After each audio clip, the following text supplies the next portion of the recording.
Management Research. Hello and welcome to the Management Research podcast. I'm your host, Dr. Eugene.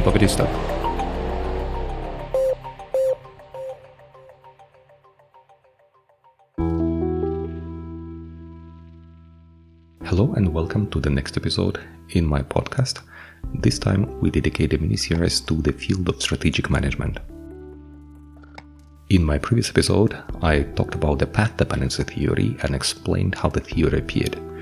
It appeared based on the example of the QWERTY keyboard and why we have the letters on our keyboards allocated in this way. Why do we have in the upper left corner the letters Q, W, E, R, D and Y?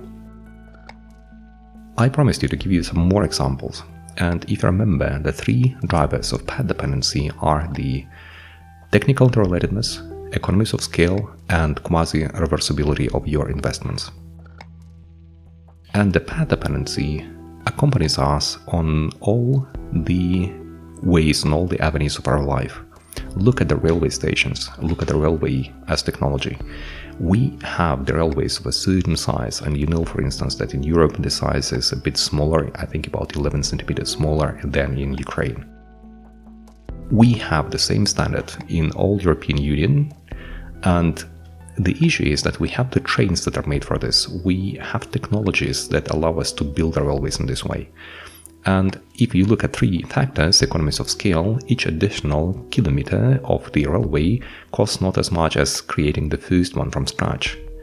So we can theoretically roll out the railways. It is expensive, but not as expensive as it was some hundreds of years ago when we started building the first railway.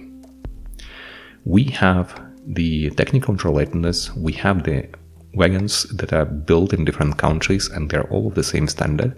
That's why the wagon from Spain can drive till Denmark and everything would work.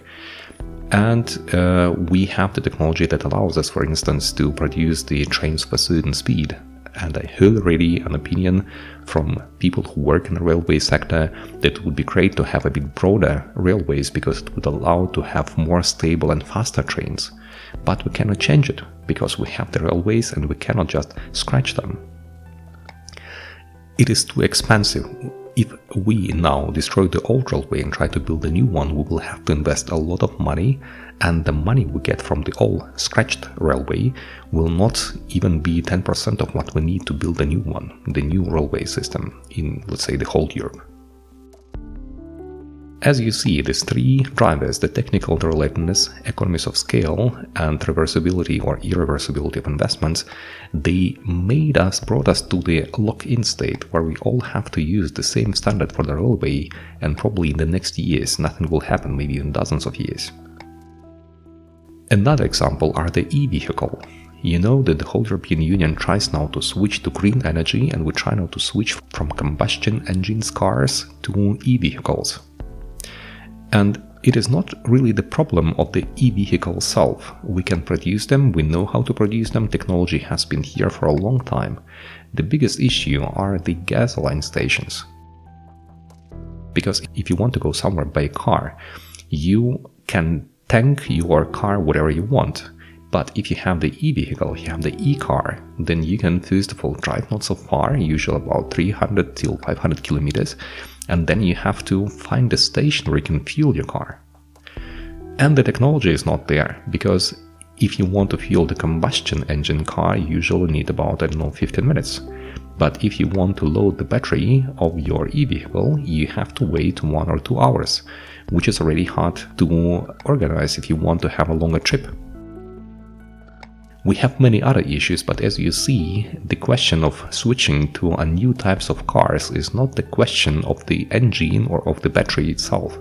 It is the question of the infrastructure, of the habits that we have, of the way we live, because usually in Europe you travel a lot, and if you want to travel more than 500 kilometers, then e-vehicle will not be a feasible option for you. Finally, I want to give you an individual example that you can apply to yourself. Think about your school, and when you were at school, you learned something and you developed some competence. Let's assume that you studied chemistry and you became good in chemistry. then it is very likely that if you're good in chemistry, you will also finish the school with a good grades in chemistry, and you will go to the university. And you can guess what kind of university will be, or what kind of faculty. Most likely it will be chemistry or biochemistry or something related to it. And then you spend another 5 years and become even more pronounced specialist in the field of chemistry. You find a work in the field, you make your internship in the field, you have your friends and colleagues who mostly come from the field or who know you as working in the field. And then if you ask yourself, in the age of 35, whether you can become a lawyer, theoretically it is absolutely possible. But practically it is not possible because of the economies of scale, because each additional skill, each additional unit of knowledge that you can learn in the field of chemistry will be easier for you than learning something completely new and something from a completely different field. All your friends, this technical interrelatedness becomes the social interrelatedness. Because if you want to switch a field, you will have to switch place of living, you will have to switch your friends, you will have to learn something new, make new connections, you will have to start working in a different field. Everything will be different. And finally, we have the quasi-reversibility of your investments. Think about the time. If you had a school and then university and then work, we talk about 10, maybe 15, maybe 20 years of your experience of the time that you invested, and you will not get the time back. And this is one of the reasons why we are locked in the path where we are, and we cannot switch to something different. And actually, we have all the options in front of us. We can do whatever we want, but in practice, we cannot, just because the investment will be too high, and all the investments we have done hitherto will get lost. But there's also something positive in the path dependency theory, because we ended in a path because it was economically interesting, economically feasible, and firms start producing different goods and cannot switch from the goods to something else just because the first unit or the first product that they produced was well sold on the market and they received money. So there is a positive feedback. And it doesn't mean that your dependence or your dependency on the product is so bad, because it is bringing you money. It is the reason why you are on the market. And the railway, why should we switch from the old railway to a new one? There are some advantages and some disadvantages, but still it doesn't mean we have to switch. It works, it is fast, it allows us to resolve plenty of problems, and it is, let's say, more sustainable than, for instance, the combustion engines cars.